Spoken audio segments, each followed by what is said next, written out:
So you guys have already seen the statement that I put out. I don't know that I want to repeat that, but if you have any questions, I'm happy to respond to those. Senator Romney. Why would you not pursue one for re-election? You know, I considered my age and the fact that at the end of a second term I would be in my mid-80s, and I think it's time for guys like me to get out of the way and have people in the next generation step forward, because they're going to be shaping the world they're going to be living in. And over the last a couple of decades, people of my age, the boomers, have done pretty well for ourselves. We voted for all sorts of benefits and programs for us, and we haven't paid for them. And I think some of the people that are coming along next want to have a say in how we leave the earth and how they prepare for the future they're going to live in. Trump critic, do you feel like with him likely being on the ballot next year, it would give you trouble running for re-election? You know, there was a recent poll in Utah which had me showing some very strong numbers. I was very pleased to see that. I think the people in Utah don't all agree with me on the posture I took with regards to Donald Trump, but they respect people who vote their conscience, and I appreciate that in my fellow citizens. And I don't have any question in my mind that if I'd have run again, I just don't think that we need another person in their 80s. I'm a little long of tooth already. We don't need more like me. The issues of the day relate to China, climate change, AI, and a lot of guys in their 80s who know how to deal with those issues. You mentioned your age as one of the reasons for not running for re-election. Is that a nice way to say to some of your colleagues who are older that maybe it's time for them to step down as well? Well, everybody's going to make their own decision, of course, and consider their own circumstances. I'm just looking at my age and where I am. I wish, if I knew that I was going to be like Chuck Grassley and be able to be vigorous and dynamic into my 90s, I might have reached a different decision, but you never know. But I do think that the times we're living in really demand the next generation to step up and express their point of view, and to make the decisions that will shape our American politics over the coming century. And just having a bunch of guys that were around, the baby boomers, who were around in the post-war era, we're not the right ones to be making the decisions for tomorrow. You can speak to where the Republican Party is now. When you look at the Republican Party, particularly where the House of Representatives is, do you feel like this is a Republican Party that is beholden to former President Donald Trump? Well, there's no question but that the Republican Party today is in the shadow of Donald Trump. He is the leader of the greatest portion of the Republican Party. It's a populist, I believe, demagogue portion of the party. Look, I represent a small wing of the party, if you will. I call it the wise wing of the Republican Party. And I don't believe we're going away. I think ultimately we'll see a resurgence and come back into leadership of the party. Look, my wing of the party talks about policy and about issues that will make a difference to the lives of the American people. The Trump wing of the party talks about resentments of various kinds and getting even and settling scores and revisiting the 2020 election. What are the policies for the future? And my party is only going to be successful getting young people to vote for us if we're talking about the future. And that's not happening so far in that other wing. Aren't you going to lose that battle? People like you are fighting that wing of the party and stepping aside. And to add to that, you had said just that a lot of the party simply does not believe in the Constitution. What do you mean by that? Well, I was in a rally where someone said to me, you know, if you're elected, this is when I was running for Senate last time, if you're elected, will you close down ABC, NBC, and CBS because they're not sending out the truth? And this was in a Republican rally, and I was like, really? I mean, there's no question. There's some portion of my party and the opposition party who thinks we need to have a strong person, a strong man, to put aside the Constitution. But for that matter, President Trump, former President Trump, said we should put aside the Constitution and reinstall him as president. I mean, so yeah, there are some people who believe that. I believe they're sorely wrong. I believe the great majority of American people believe that they're wrong. But in terms of what I'm going to be doing, look, I want to get more young people voting and involved in the political process, and that's something I'm going to devote myself to after the next year and a half when I spend it.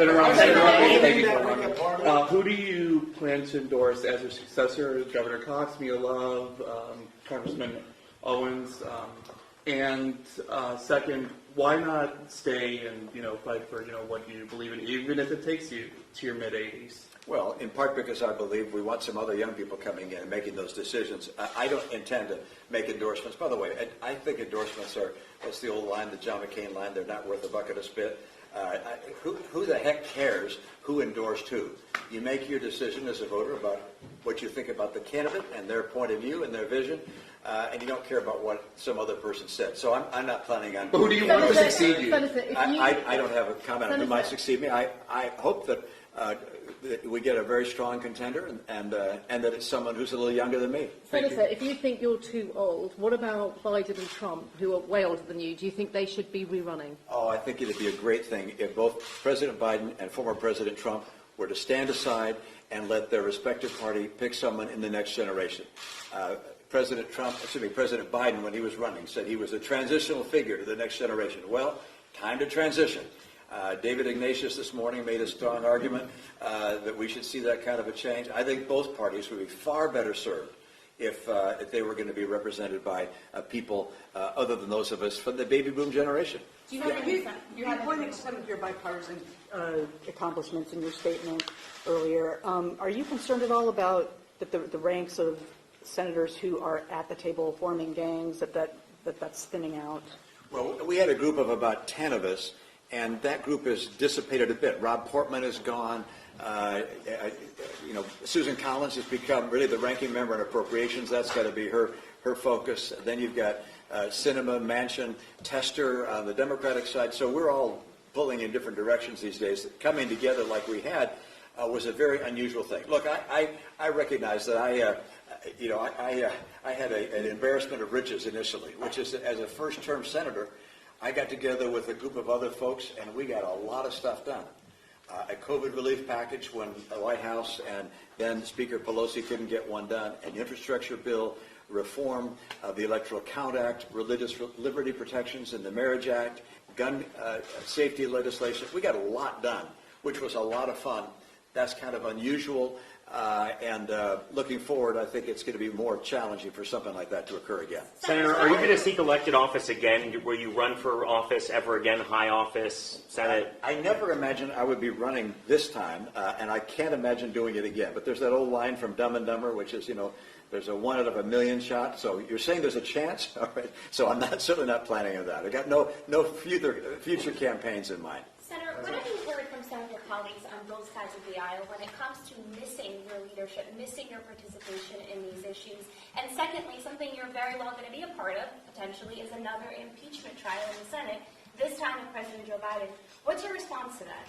Well, I have been heartened today as I've received texts from a great number of my colleagues saying they're going to miss me. I appreciate that. I was heartened by the poll in Utah a couple of weeks ago that was very, very encouraging as well, with a very positive approval rating. That feels good. Following the George Costanza lead, which is you leave when they're laughing, you leave when they're wishing you would stay. And I really don't want to be in an institution where people are saying, why is he still hanging around? Speaking of that, and so I'm going to continue to work over the next year and a half to really address the big 3 or 4 issues: immigration, the level of our debt we have, a climate change strategy, and a strategy to deal with China. What about on impeachment, on another impeachment trial potentially? I know the House is beginning an impeachment inquiry. I haven't heard any allegation of something that would rise to the level of a high crime or misdemeanor. I think it would be very unusual to actually see a referral of impeachment. I don't expect that to happen. They can inquire and see if there's evidence that shows something else. I don't think they'll find that. I don't know. But there's been no allegation of that.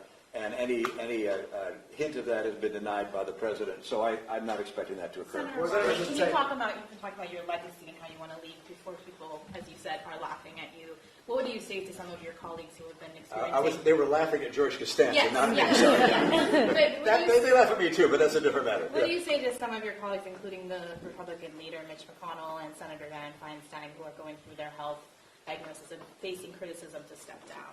Well, in their position, for instance, take Mitch McConnell. He's the leader of the Republican caucus. What he's able to do at his age is really extraordinary. I mean, and I'm a first-term senator. Even as a second-term senator, I would not be a committee chair or a ranking member. I'd be a junior person trying to get stuff done and fight through the regular order process. I was able to break through that with this gang that came together, but he's in a position to make a real difference at his age, which, if I were majority leader of the Senate, I might reach a different decision too, but I'm not. Senator, in the excerpts from the book that just came out today, you had some harsh, at least memories of Leader McConnell. Are you at all disappointed by the leadership that you've seen in your Republican Party that you've encountered, particularly with the impeachment trials and in dealing with Trump?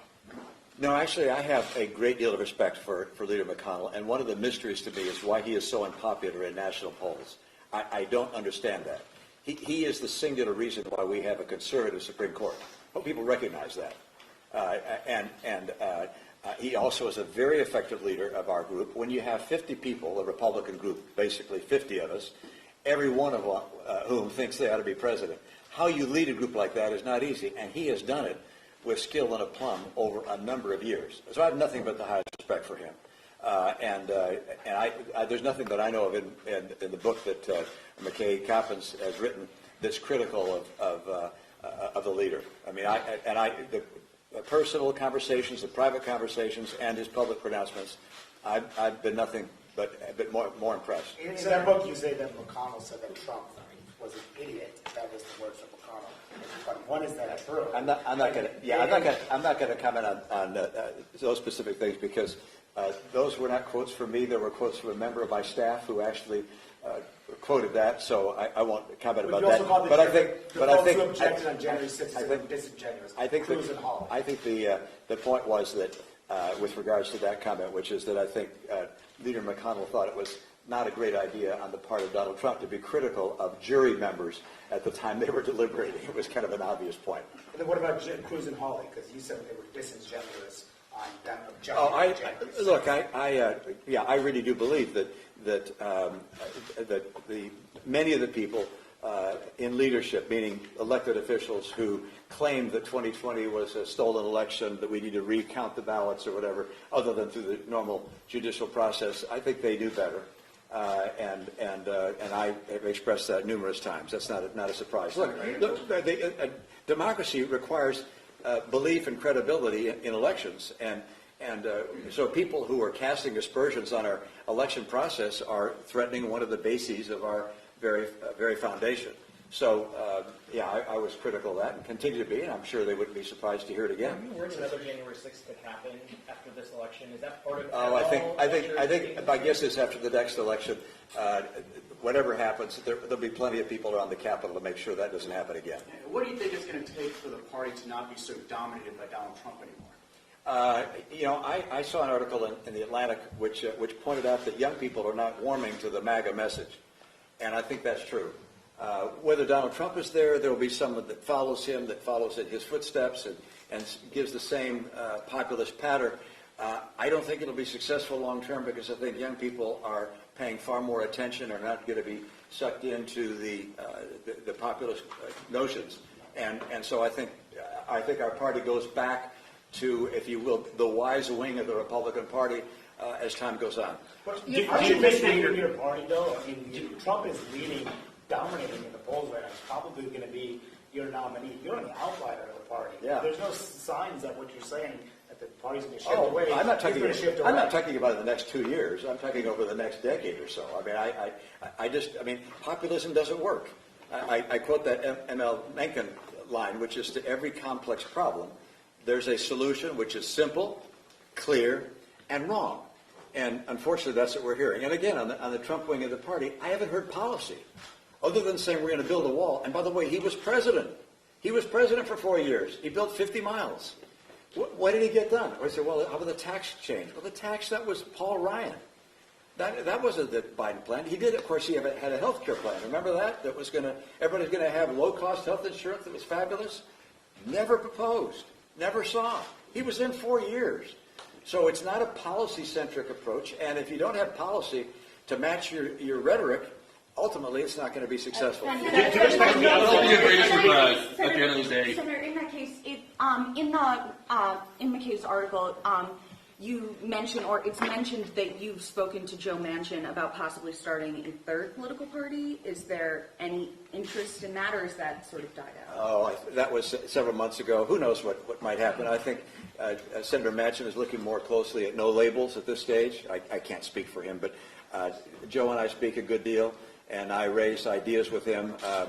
I actually think a third-party candidate would make it more likely that it's just a spoiler, and it would not be successful in electing someone. So that's not. Senator, What was your biggest regarding your career? Question. You say that you want to step aside and let the new generation come in. What Yeah. are you doing about that? What am I doing about that? Stepping aside.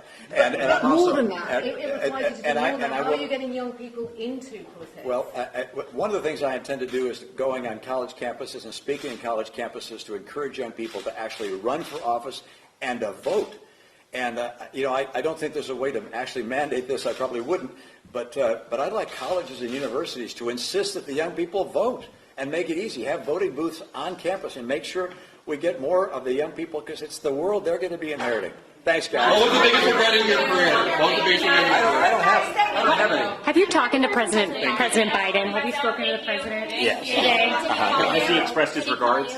Yes. Yeah. Thank you. Thank you. Yeah. All right, guys, I appreciate you guys being here. No, I should. I was asked whether I have spoken with President Biden, and the answer is yes. And he was very generous and kind in his comments. He called you, Senator. Thank you. Thank you, guys. Sorry. I guess not.